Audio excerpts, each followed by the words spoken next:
But once there's a split in the party, those are the PDP planted from other parties since 1999.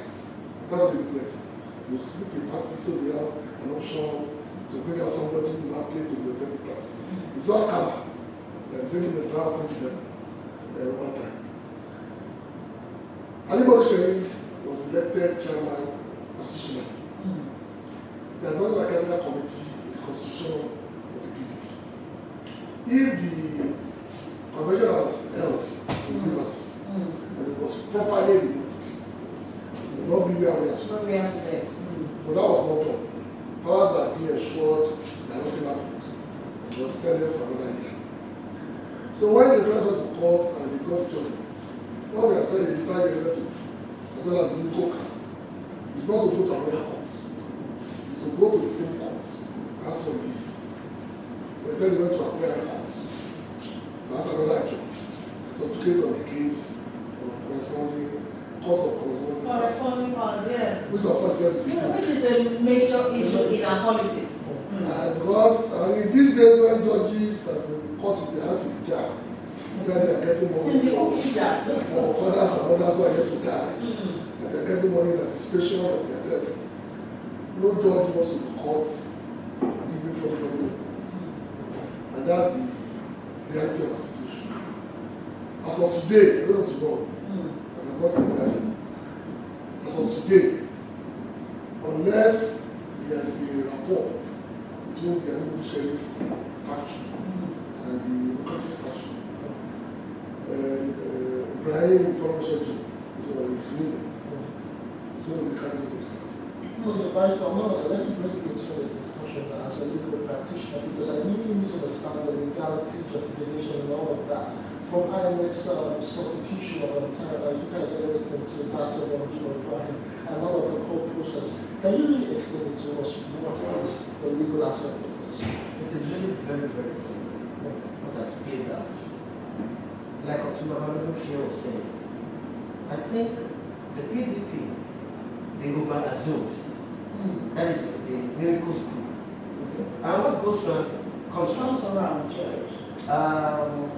Historically, where was Mimiko before he joined PDP? He was in Labour Party. He came to be the spoiler in PDP.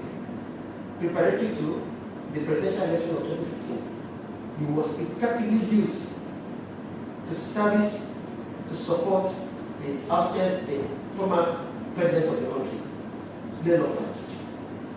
Having said this, looking at court processes and judgments and afterwards, it is very, very simple. And the reason why I said they were caught unawares or they shot themselves in the foot is simply this. When Jimo Ibrahim went to court, they failed, like we say in law, to show up in court to join issues with the Jimo Ibrahim case. So the gentleman followed this case to a logical conclusion. He got judgment. They never went to court. As a matter of fact, they were laughing at them, ridiculing them that they are not speakers. We are going to get power, we are going to deal with them. When they least expected it, the judgment has now come to haunt them. And when they had their primaries, they had a retired senior advocate of Nigeria. The Jimo Ibrahim Group 2 had their own primaries.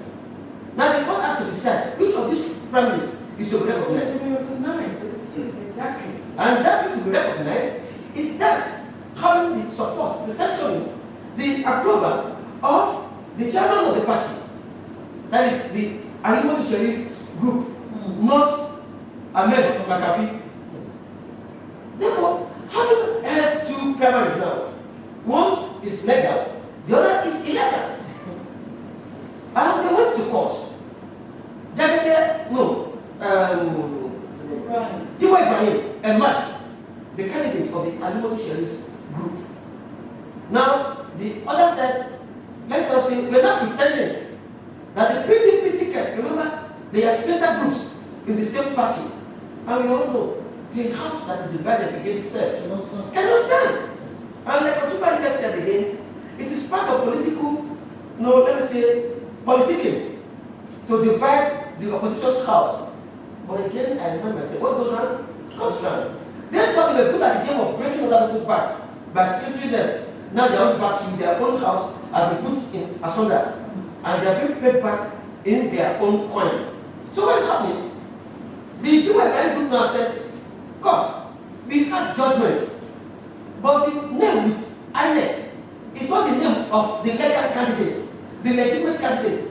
Make a consequential order based on the judgment. Mm-hmm. Now this is where they really missed it. Where they really missed it. And it looks funny anyway, what we lawyers do.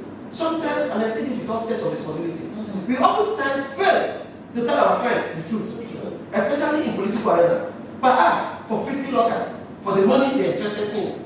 Because how can you possibly appeal against a judgment in which you did not participate, in which you left no evidence? You do nothing. You practically conceded. Because when there's no contention, we say in legal parlance, That you've considered. you consider you admit it. Ultra. If I deposit some facts in an affidavit, which facts are not outrightly and openly, let me say, inadmissible, are not totally fallacious or unknown, but that it is a possibility that this thing that I have deposed to could be true, and there's no counter affidavit. The court will rely on the facts to which I have deposed as being the truth. There's no counter affidavit, and the court will not descend into the arena to now make a case for the opposition. So they thought they were going to win the presidency. Part of the things that killed them. But they did not wake up early enough to now realize that, look, there's a new sheriff in town. We must be strategized. They thought they could bamboozle INEC. And INEC has done something very, very smart. They said, look, we have a court order. To disobey the court order is to be held in contempt, which will be treated against INEC very, very seriously. That you cannot be in contempt of court. There is a subsisting court judgment and a court order saying that the authentic candidate to be fielded for the November 26th election is no other person than Barrister Jimo Ibrahim. Yes. Basically, that is what has played out. If this other side is not saying that they're going on, what do you call it, on appeal, their appeal looks almost a foregone conclusion. It's a joke. Can you possibly appeal against a judgment in which you practically consider